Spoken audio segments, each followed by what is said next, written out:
Most people grow up believing one simple idea about money: if you work hard, study well, and get a stable job, financial success will eventually follow. This belief is repeated by parents, schools, and society so often that almost no one questions it. But when you look at how real wealth is created, this idea starts to fall apart. If we analyze the world's richest individuals, a clear pattern appears.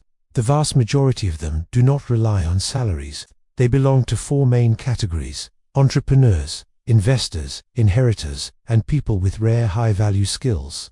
Entrepreneurs own businesses. Investors own assets. Inheritors own structures that generate income. Highly skilled individuals own abilities that are extremely difficult to replace. What do employees own?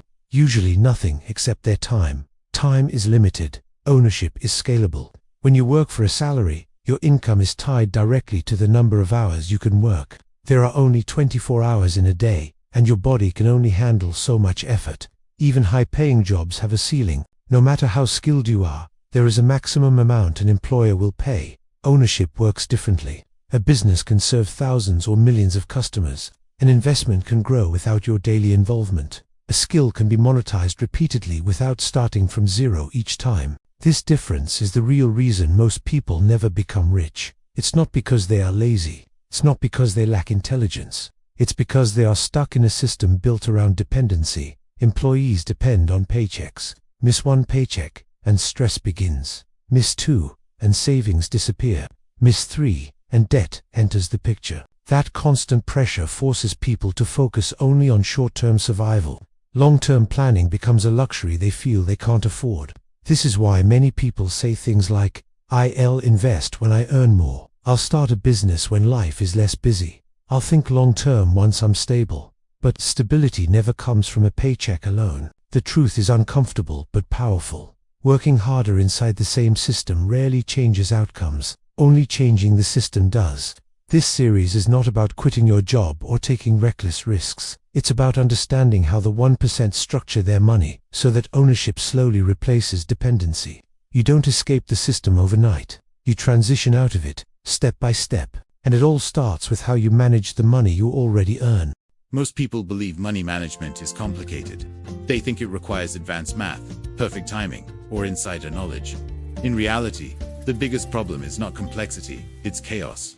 Money comes in, money goes out, and whatever is left is expected to somehow build a future. For most people, nothing meaningful is left. The 1% avoid this problem by giving every dollar a roll before it is spent. They do not rely on feelings or motivation. They rely on structure. One of the simplest and most effective structures is the 25-1-5-5-0-1-0 rule. This rule divides your income into four clear categories: 25% for growth, 15% for stability, 50% for essentials, and 10% for enjoyment. At first, this may sound restrictive, but in reality, it creates freedom. Let's understand why. Most people already follow a money rule, even if they don't realize it. It usually looks something like this: spend on bills first, then lifestyle expenses, then entertainment, and hope something remains for savings. This approach guarantees stress because savings and growth are treated as optional. When money is optional, it rarely happens. The 25-1-5-5-0-1-0 rule flips the priority order. Growth and stability are planned first. Spending adapts around them. This rule works on any income level because it is based on percentages, not amounts. The most important part of the 25-1-5-5-0-1-0 rule is the 25% for growth. This is the category that separates people who stay stuck from people who move forward. Growth money is not meant to sit idle. It is meant to work. Most people misunderstand investing. They think it requires large sums of money, perfect timing, or advanced knowledge. Because of this belief, they delay starting for years. But wealth is rarely built by one big decision. It is built by many small, consistent actions over time. Growth money should be placed into assets, things that either increase in value or generate income. These include broad market index funds, real estate or REITs, online businesses, and high-income skills. The exact mix depends on your situation, but the principle stays the same. This money must have the potential to grow faster than inflation. One of the most powerful forces in finance is compound growth. When returns begin earning returns, momentum quietly builds in the background. At first, progress feels slow and almost invisible, but over time, the curves steepen. This is why time matters more than size. Someone who invests a modest amount consistently for 20 years often ends up far wealthier than someone who invests large sums for only a few years. Early action creates leverage that late action cannot easily replicate. Another key principle of growth money is automation. The 1% do not rely on discipline alone. They automate contributions so that investing happens whether they feel motivated or not. Growth money should be treated like a fixed bill. It is not optional. It is not negotiable. Once invested, it should not be touched for everyday expenses. Pulling money in and out destroys momentum and often leads to poor timing decisions. Instead of watching the market daily, the focus should be on increasing income over time. As income grows, the 25% allocated to growth grows automatically. This creates a powerful feedback loop. Income supports investments. Investments support freedom.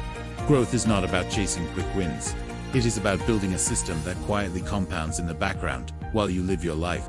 Many people believe financial success is only about earning and investing. But without protection, even the best plans can fall apart. That is why the next 15% is dedicated to stability. Stability money exists to absorb shocks. Unexpected expenses are not rare events. They are guaranteed events. Job loss, medical costs, repairs, and family emergencies happen to everyone at some point. Without a stability fund, these events force people into debt or cause them to sell investments at the worst possible time. The purpose of the stability fund is simple: to buy you time. This fund should cover approximately 5 months of essential living expenses. Not luxury spending, not entertainment. Just the basics required to survive and function. Stability money must follow 3 strict rules. It must be easily accessible. It must carry minimal risk. And it should earn some level of interest. This is not money for speculation. It is not designed to grow aggressively. Its role is protection, not performance. When people skip this step, they expose themselves to unnecessary stress. Stress leads to poor decisions. Poor decisions destroy long-term plans. Stability creates confidence. It allows you to take calculated risks without fear. It allows you to say no to bad opportunities and bad loans. This is why many financially disciplined people appear calm during economic downturns. They have buffers. Stability does not make you rich, but it keeps you from becoming poor. It is the foundation that allows growth to continue uninterrupted. Hey everyone, have you ever gotten a raise and thought, great, now I can finally afford that nicer car or a bigger apartment? It feels amazing, right? But what if I told you that this very instinct could be trapping you in the rat race forever? This is a phenomenon called lifestyle inflation. It's when your spending increases every time your income does, leaving you with little to no extra savings. You're working harder, earning more, but you're not getting any closer to financial freedom. So, what's the secret? It's simple.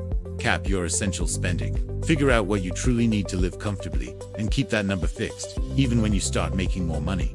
Instead of upgrading your lifestyle, upgrade your investments. Funnel that extra cash from your raise into stocks, real estate, or your retirement accounts. This is how you build real wealth, by making your money work for you, not just spending it. Start today, and you'll be amazed at how quickly you can get on the path to true financial independence.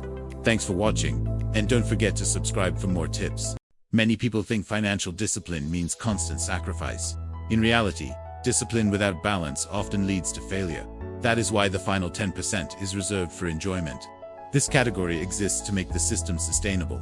Without planned enjoyment, people burn out, rebel, and undo years of progress. Enjoyment money is not about impulse spending.